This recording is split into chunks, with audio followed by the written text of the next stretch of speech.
Este episódio do Existo é patrocinado pela Blanver, farmacêutica brasileira comprometida em transformar vidas.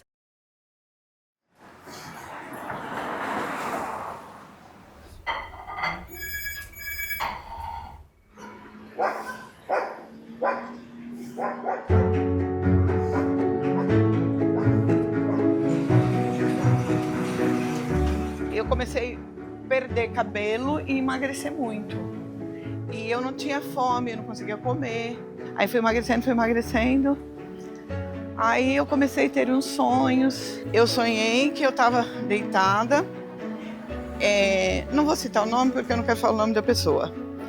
Ele chegava em mim, vinha assim pra cima de mim. Então eu passei ali, acho que um mês da minha vida, sentada na cama com os livros na mão, com o cobertor aqui, com os livros na mão, lendo. Por quê? Eu pensava assim, se eu fechar os olhos para dormir, eu posso não acordar. Então eu não dormia, porque eu tinha medo de morrer.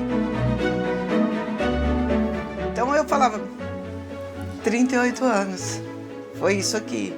A minha missão na Terra foi 38 anos. Eu pensava assim. Minha filhada, ela estava no hospital com ele. Ele pediu para ela escrever o que ele queria, aí ele assinou. Você pode ver que a assinaturinha dele já está bem... Você vê que aqui está diferente daqui. É a mesma assinatura, mas está diferente, né? Porque aqui ele já não conseguia escrever direito. Aí, mas ele deixou uma dedicatória para mim ainda aqui no livro. Olá, eu sou o Fábio Turci e aqui começa a segunda temporada do podcast Existo. Às quartas-feiras, o Existo traz a história de uma pessoa comum, alguém que a gente vê, mas não enxerga. Vê com nossos olhos, muitas vezes condicionados por estereótipos, preconceitos, e não enxerga quem aquela pessoa realmente é. Hoje a gente vai saber quem é a Sandra, de 62 anos. Eu sou uma pessoa normal, como qualquer um outro. Claro, os cuidados que tem que ter, eu tenho, mas eu não faço mal para ninguém.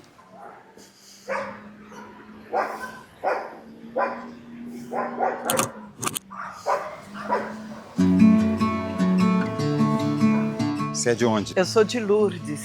Onde fica Lourdes? Lourdes é próximo a Birigui. Já ouviu falar em Buritama? Não, mas Birigui sim. Birigui sim, então. Birigui é a terra do Janiquim, né? Todo mundo conhece. Então, é próximo a Birigui. De Birigui a Lourdes dá 40 quilômetros. Ah, é pertinho. Aí tem Birigui, Buritama, Turiúba. Lourdes, Turiúba está aqui, Lourdes está aqui. Lourdes é uma cidade que tem uns 2.000 habitantes. Parecia pequena demais para os sonhos da Sandra. Eu sou meio... Eu gosto de grandes centros, né? Então, o interior é pouco para mim, é muito pequeno. Então, eu gosto disso daqui, desse barulho. Então, eu queria coisas novas para minha vida. Queria trabalhar, continuar estudando, crescer. Eram os meus planos. Eu saí muito cedo de casa. Eu, com 14 anos, eu saí, fui trabalhar fora. Eu estudava em Araçatuba, trabalhava em Araçatuba. Trabalhei de doméstica numa casa lá em Araçatuba e estudava. Fazia meio período de trabalho e estudava. E mais trabalhei acho que 2 meses de doméstica e eu falei, não dá pra mim não. Entrei no escritório de contabilidade. Falei, eu não sei nada, mas eu aprendo. Aí o rapaz me pegou, aí aprendi e aí fiquei trabalhando no escritório. De lá eu fui para uma construtora grande, lá em Araçatuba. Aí fui estudando, depois vim para São Paulo. Você veio com a família, veio sozinha? Não, vim sozinha. Eram ela e a Fé. Você tem 2 imagens. Tenho Nossa Senhora de Fátima e Nossa Senhora da Aparecida. Para mim, todas as Nossa Senhora representam a Mãe Maria, né? Então é a nossa mãe. Tem até uma história de Nossa Senhora na minha vida. Era pequena, criança, e eu pus uma bolinha de gude na boca, engasguei. E todo mundo tentando socorrer, tentando desengasgar, e não conseguia. Aí disse que a minha tia gritou, como que foi? Nossa Senhora da Aparecida, salva minha filha. E aí a bolinha saiu.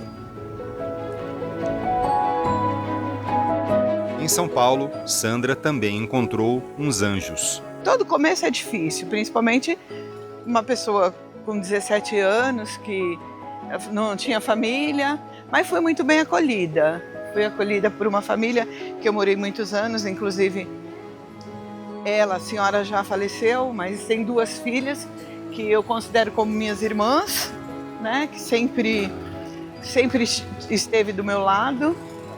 E então eu fui muito bem acolhida. A vida se ajeitou em São Paulo. Ela conseguiu trabalho como secretária. Depois foi vendedora numa loja de sapatos e numa fábrica de peças para máquinas agrícolas.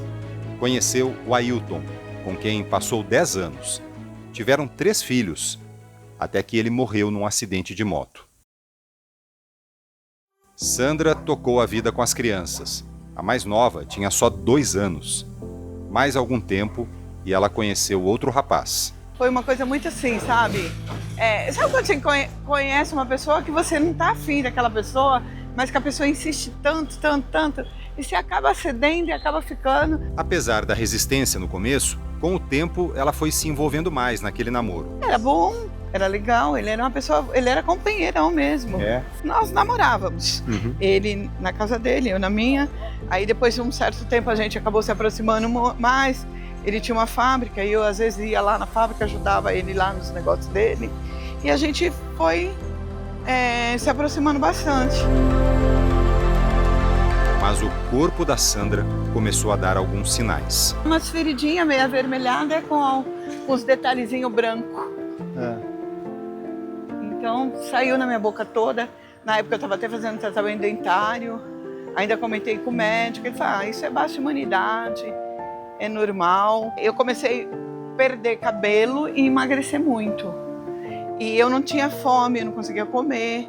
E aí eu comecei a fazer um monte de exame, ia no médico, o médico falava que eu estava com anorexia. Que eu não comia nada, eu não tinha fome. Aí fui emagrecendo. Aí eu comecei a ter uns sonhos. Como é que foi esse sonho? Eu sonhei que eu estava deitada. Não vou citar o nome porque eu não quero falar o nome da pessoa. Ele chegava em mim, vinha assim pra cima de mim, só que nos órgãos genitais dele tinha ferro e onde tinha os ferros saía pus. Aí eu fazia assim, não me toca que você vai me contaminar. E empurrava ele, isso foi um sonho. E eu acordei muito desesperada, até chorando. Aí liguei pra ele, falei, ele ainda fez assim, nossa, eu não gosto desses teus sonhos, esse teu sonho, ai, tá louco. Tipo assim, meio que bravo, sabe, com o sonho. Depois disso, o comportamento dele mudou. Eu faço aniversário 30 de junho. No dia 30, ele preparou uma festa pra mim, com tudo que você pode imaginar. Só que ele não foi na festa. Já era 2 horas da manhã, ele não tinha aparecido. Eu fiquei chateada, fiquei triste, falei, meu Deus, o que está acontecendo, o que está acontecendo? Aí quando foi umas 2 horas da manhã, ele chegou. A minha amiga estava abraçada comigo assim, eu estava até chorando, né? Chateada, triste.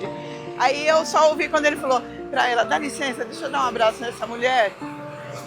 E ela me soltou assim, ele me abraçou. Tinha um morango no bolo, ele pegou o morango, mordeu e me deu o outro pedaço. E saiu, subiu no carro dele e foi embora. Sem explicação, sem nada. E eu sem entender. Isso foi perto do dia do sonho? Tinha sido naquela semana o sonho. Ainda naquela madrugada, a Sandra ligou para uma outra amiga. Coitada, aquela que me aguentava. Comentei tudo, ela falou assim, amanhã eu vou no shopping que eu quero te dar um presente. Você vai encontrar comigo lá. Eu falei, ai, cara, não vou, não tô bem. Ela, vai, você vai no shopping. Aí nós fomos pro shopping, chegamos lá, ela falou, vamos na livraria que eu vou te dar um livro. Chegando na livraria, eu vi um livro branco, capa branca, com uma rosa vermelha. E a capa me chamou a atenção. Eu encostei para ver o título. Quando eu vi, estava escrito Renascendo da Dor. AIDS, princípio ou fim?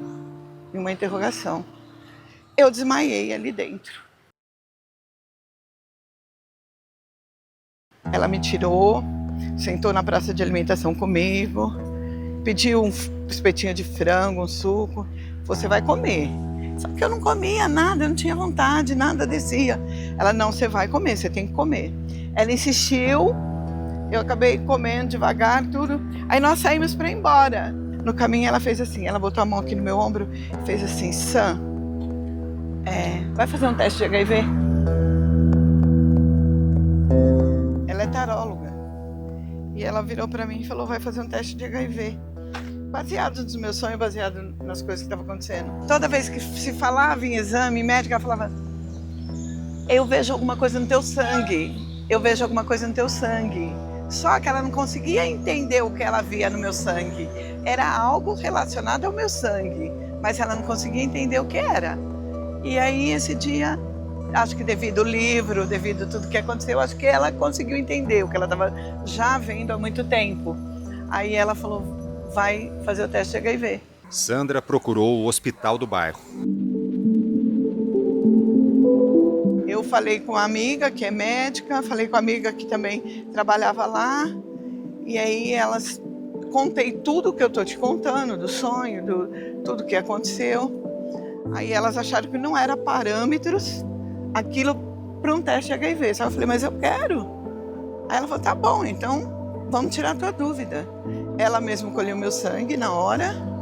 O rapaz do laboratório também era meu amigo, veio na hora, pegou meu sangue, fez o teste na hora. Aí a Edileuza, com o envelope lacrado, fez assim pra mim, a doutora Ana quer falar com você.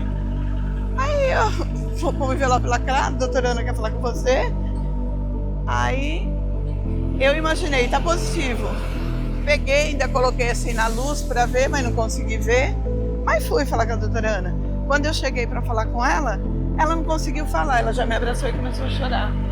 Aí a gente chorou juntas. A médica entregou uns pedidos para Sandra fazer outros exames. Uma amiga foi buscá-la no hospital.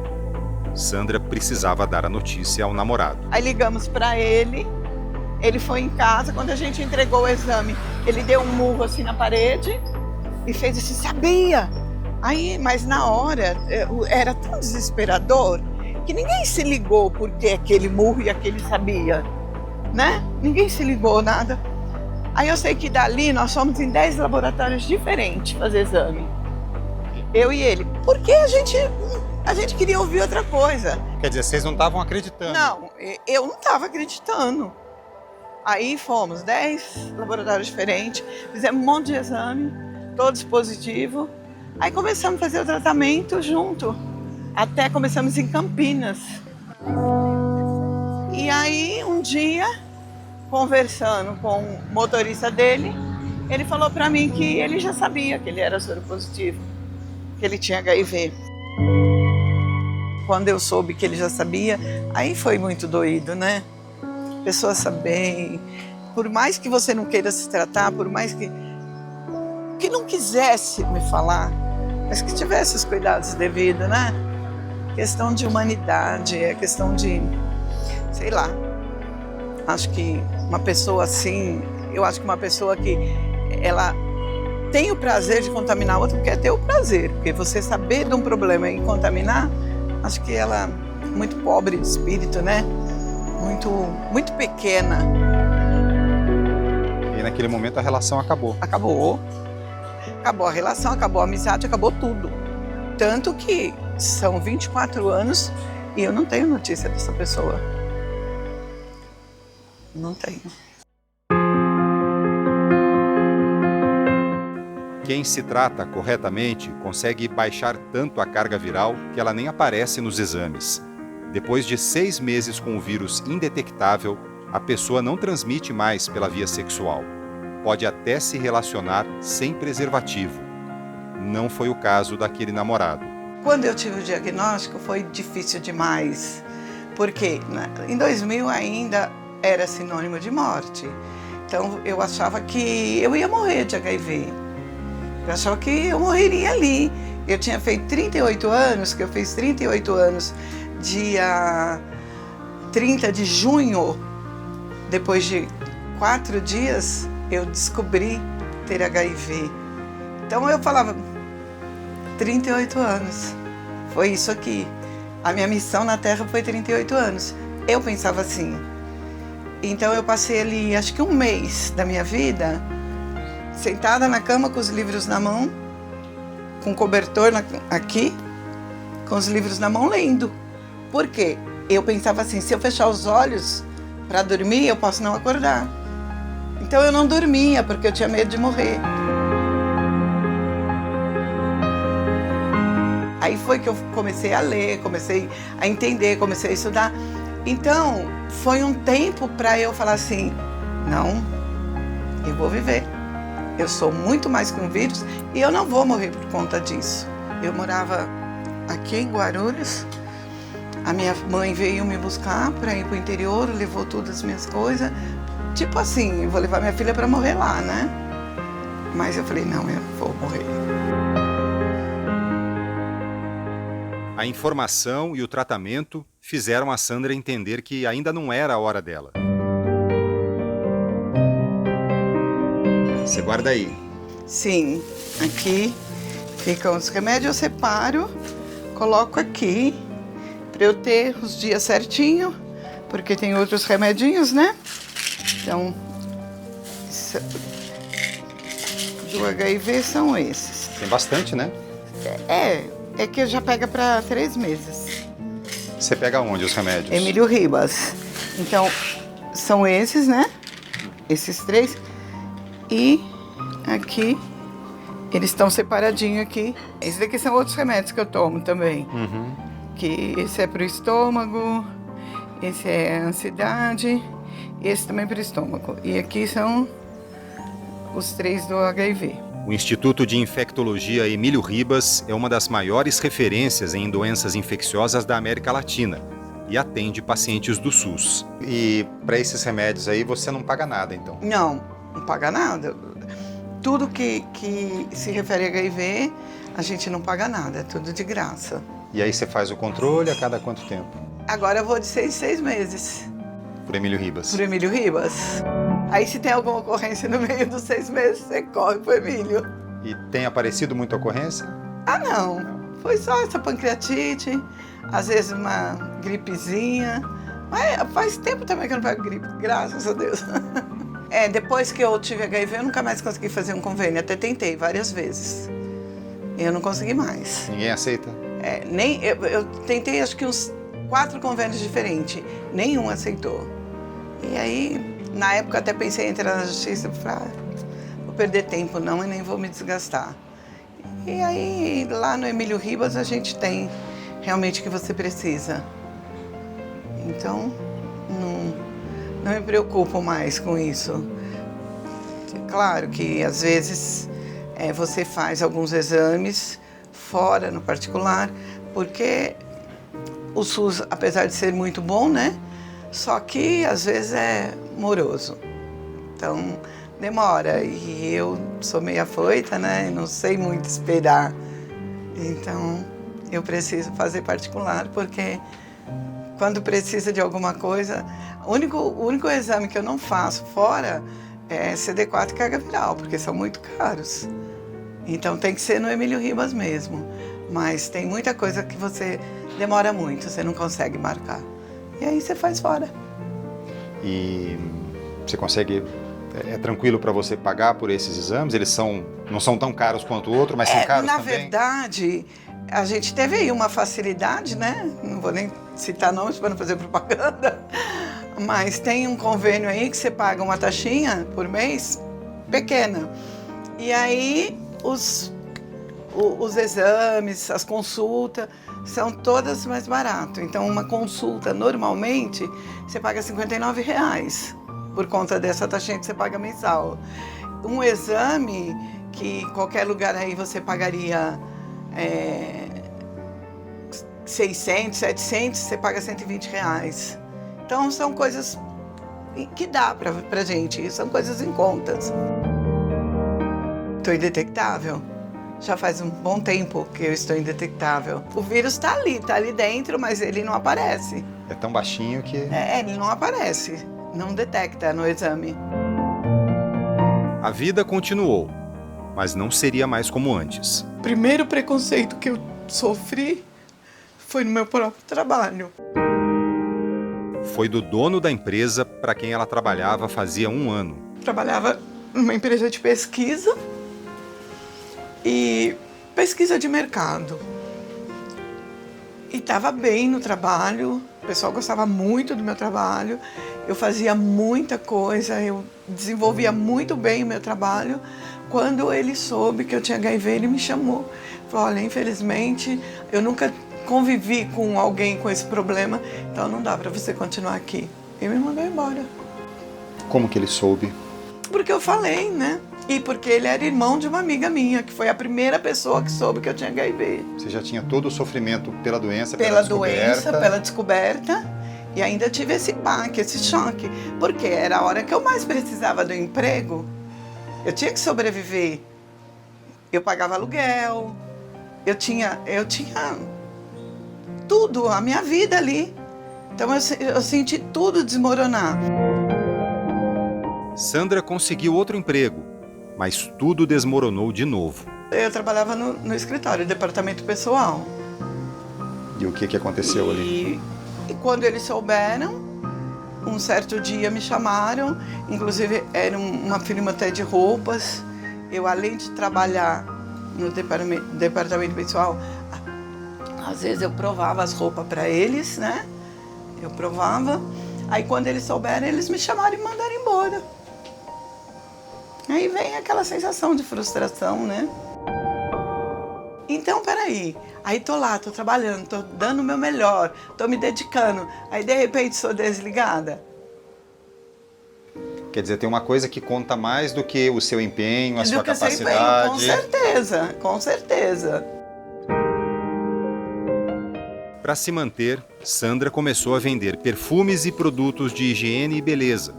Continua vendendo até hoje. Aqui são cremes, perfume, desodorante, óleo de banho, desodorante. Eu tô com pouca coisa, porque no sábado eu vendi muito. Você vende para conhecidos, assim? Conhecidos, eu já tenho meus clientes certinho, que compram, ajuda, que você vende para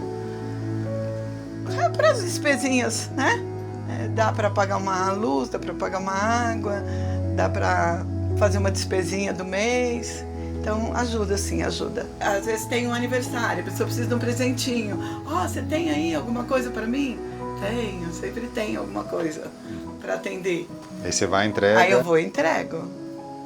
Eu vou levar.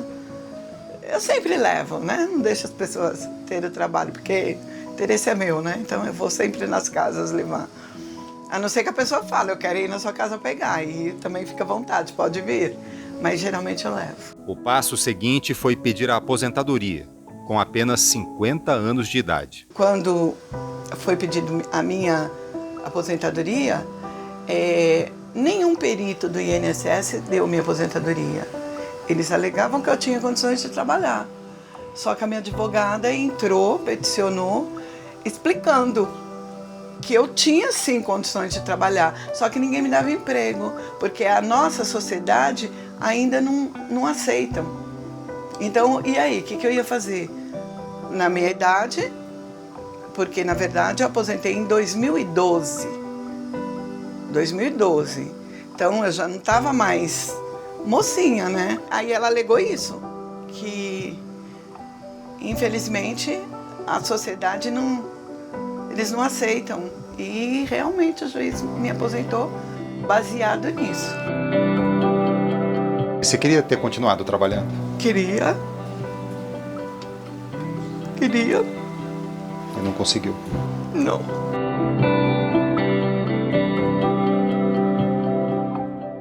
Em 2022, Sandra ainda foi tentar a vida na cidade de Boston, nos Estados Unidos, e conseguiu uma oportunidade num restaurante brasileiro. Quando eu cheguei, nossa, trabalhando, a menina, ai, que bom, que legal, o pessoal tá gostando de você, tá tudo ótimo.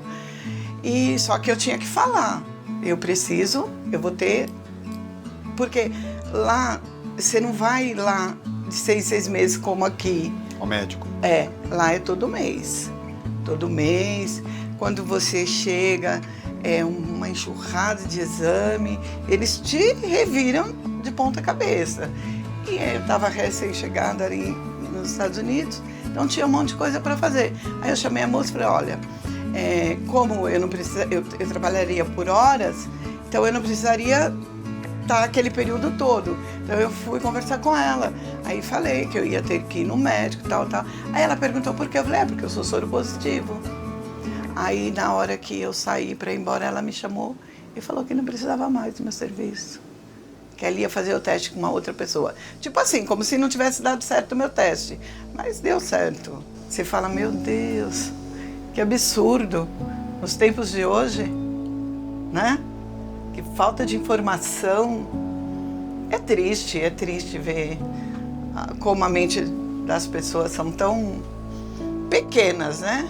Porque eu sou uma pessoa normal, como qualquer um outro.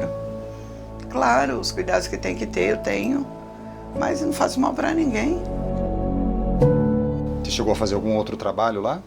Aí eu fui fazer Uber. Ah, você fez Uber? Isso. Que aí não tinha patrão, né? Aplicativo. Aí ia entregar comida. Fazia meu horário. Pegava o carro, andei aquele grande Boston lá, ó, todinho. Você transportava comida? Comida. Às vezes saía de casa 6 horas da manhã, chegava 10, 11 horas da noite. Ó, pauleira. E por que transportar comida e não transportar passageiros? Porque o inglês, né? Eu não domino a língua e mesmo porque a minha habilitação era do Brasil. Eu não tinha habilitação de lá. Claro que se eu fosse continuar, eu iria providenciar. Mas como eu decidi que não fazia mais sentido, né? Eu tô com 62 anos. Eu encarei neve, patinando na neve, carro derrapando na neve. Aí eu falei, não faz sentido mais para mim isso. Aí foi onde eu decidi voltar pro Brasil. Sandra teve outro namorado, o locutor de rodeio Asa Branca. Ele também vivia com o vírus HIV e morreu de câncer em 2020. No fim da vida, o locutor deixou uma dedicatória para Sandra num exemplar da biografia dele, do escritor Raul Marques. O autógrafo de Asa Branca no livro já não saiu como na tatuagem que Sandra fez no braço.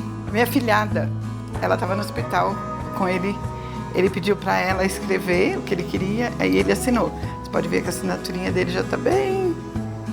Você vê que aqui está diferente daqui. É a mesma assinatura, mas está diferente, né? Porque aqui ele já não conseguia escrever direito. Aí, mas ele deixou uma dedicatória para mim ainda aqui no livro. Foram quantos anos juntos? 12. 12 anos. O Asa, a gente se conhecia desde pequeno. E talvez nós já tínhamos bastante amizade quando criança. E talvez o fato dos dois serem HIV positivo, então isso acho que também foi mais fácil. Porque é difícil se relacionar com alguém, você sendo HIV positivo. É ruim você falar sobre o assunto, é difícil, não é fácil.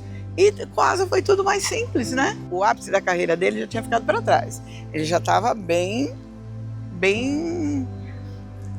Como que eu te explico? Já tinha caído bastante, muita gente já não contratava. E aí foi quando eu vim para a vida dele, aí eu comecei a fazer os contatos. Ele teve câncer na boca? Na boca, na mandíbula. E aí, para o câncer, infelizmente, a gente perdeu. Foi muito agressivo? Foi. Para o câncer não teve jeito. E quando ele falava, a gente falava com ele, que já sabia, que às vezes eu falava, não fica lutando, não fica tentando ficar aqui nesse sofrimento, deixa Deus te levar. Ele segurava na minha mão e falava, vamos comigo. Eu falava, não é minha hora. Na minha hora eu vou e te encontro lá. Mas agora não é a minha hora. Mas ele segurava forte assim na mão e pedia para eu partir com ele. É muito difícil. Você saber que a pessoa está partindo, que a pessoa está indo embora e que não tem o que ser feito. É uma impotência que a gente sente muito grande. E o preconceito, que tornou mais difíceis os relacionamentos, fez a mesma coisa com as amizades. Tem pessoas que nem me visitavam mais, entendeu? Nem visitava mais. Eu sempre gostei muito de cozinhar. E eu sempre fui muito, assim, família, sabe? Eu sempre gostei de estar no fogão, de convidar meus amigos para comer. E aí tinha pessoas que já amavam minha comida, sabia que eu cozinhava super bem, mas já não queria comer mais, entende? Às vezes essa pessoa até evita, né, de te abraçar, evita de estar muito próximo. E a distância machuca. E a sua relação com o abraço? Eu gosto. Eu gosto de toque, eu sou de pegar, eu sou de abraçar, eu sou de beijar, entendeu? Você pode chegar, você pode me abraçar, você pode me beijar, não vai te acontecer nada, mas infelizmente as pessoas não pensam assim. Mas ao mesmo tempo também teve muitas pessoas muito acolhedoras, que me acolheram naquele momento que eu estava anêmica, que eu estava magra, tinha pessoas que ia lá, fazia vitamina. Teve uma amiga que me levou para a casa dela para ficar uns dias. Todo dia ela batia cenoura, laranja, beterraba.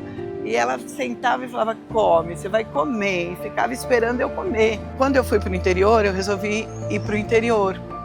Porque o Asa gostava, mato, peixe, rio. O Asa gostava disso. Aí ele, vamos para o interior, vamos para o interior. E na minha cidade, tinha uma moça que fazia minha unha. Aí ela perdeu freguesa porque ela fazia minha unha. Mas ela foi tão firme que ela continuou fazendo minha unha. Ela perdeu outras, mas continuou comigo. Enquanto eu fiquei lá, ela me atendeu.